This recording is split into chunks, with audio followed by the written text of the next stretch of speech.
Hola, buenas para todos. Una vez más, aquí en nuestro programa que solemos hacer de carácter académico jurídico en el espacio de nuestro noticiero PSC. Vamos a hablar de algunos temas de las complejidades que se presentan en las sucesiones.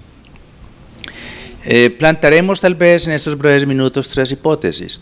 Una de ellas, la de los bienes propios, otra de ellas, la de los bienes, la de las mejoras dentro de las sucesiones, y otra de ellas, la esposa como heredera de un bien que es propio.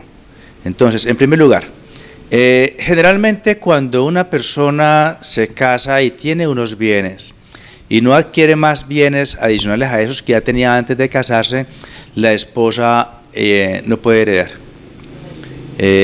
Por decirlo de esa manera, ella en ese evento no es heredera, pero es gananciosa, entonces no puede participar por gananciales y tampoco, si él dejó hijos, no puede entrar como heredera.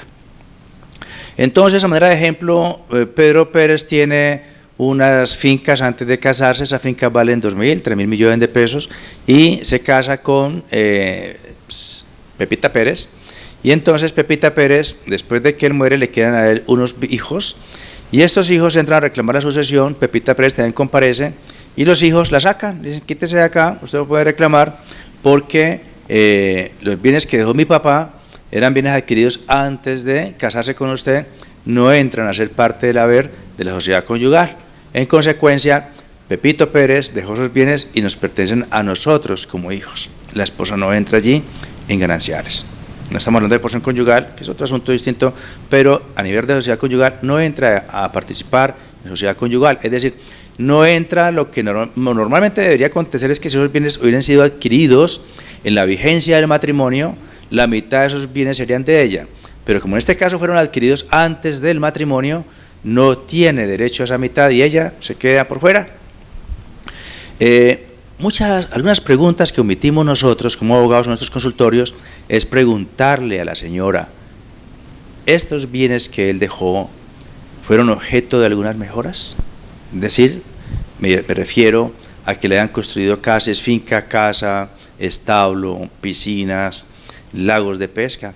Si es un lote en la ciudad, ¿fue objeto de la construcción de un segundo piso, de un tercer piso? Preguntas que a veces omitimos, no las omitimos y son importantísimas hacerlas. Ocurre que la señora le dice a uno: sí, efectivamente, no había pensado en eso, pero esa casa, esa finca, le hicieron una casa, una piscina, un establo, un lago de peces, le hicieron un galpón de cerdos, un galpón por apoyos. En consecuencia, ya tenemos algo de donde pegarnos para esta señora. El lote en la ciudad fue objeto de construcción, le hicieron un segundo piso, un tercer piso, y ya tenemos algo que conseguirle a ella. El asunto es hacerlo muy bien elaborado.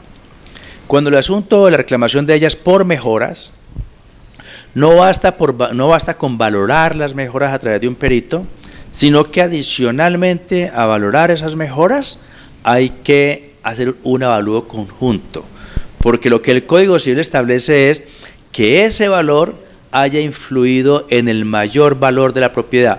En mejores palabras, si el bien inmueble solito, desnudo, sin esas mejoras, costaba 500 millones de pesos, y después de esas mejoras siguió costando 500 millones de pesos, no tiene derecho ya a reclamar nada.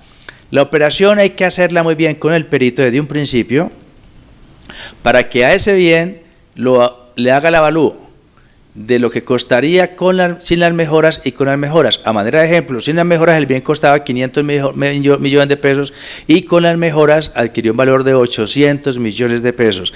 Esos 300 millones de pesos son los que entra ella a negociar o a reclamar por gananciales, 150 millones de pesos.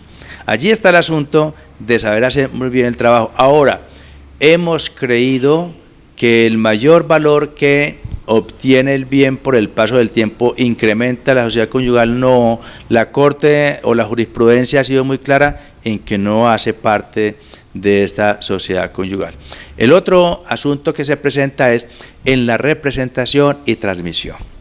La diferencia y la importancia en que muera el esposo antes o muera después es muy importante, porque si ocurre que el esposo fallece antes de Por ejemplo, ella es esposa, más bien ella es esposa de uno de los herederos, lo aclaro mejor lo que dije, ella es esposa de unos herederos, ella puede perfectamente entrar a heredar por transmisión, porque si es después no puede.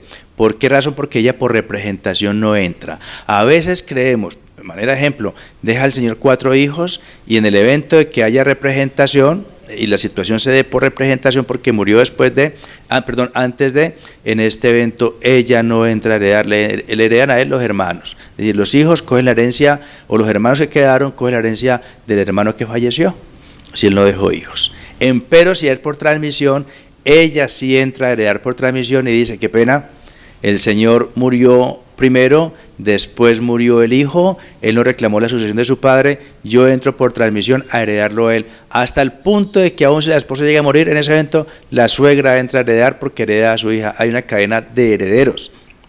Allí las cosas se tornan diferentes. Entonces estos son los 3 episodios que quería plantear para los oyentes. Seguramente sigue siendo complejo. Lo que quiero dejar en el oyente, en la persona que nos está viendo, simplemente es que hay muchos eventos en los cuales las sucesiones quedan mal hechas porque no le advertimos que puede ella entrar allí a heredar o por las mejoras o puede llegar a heredar por transmisión.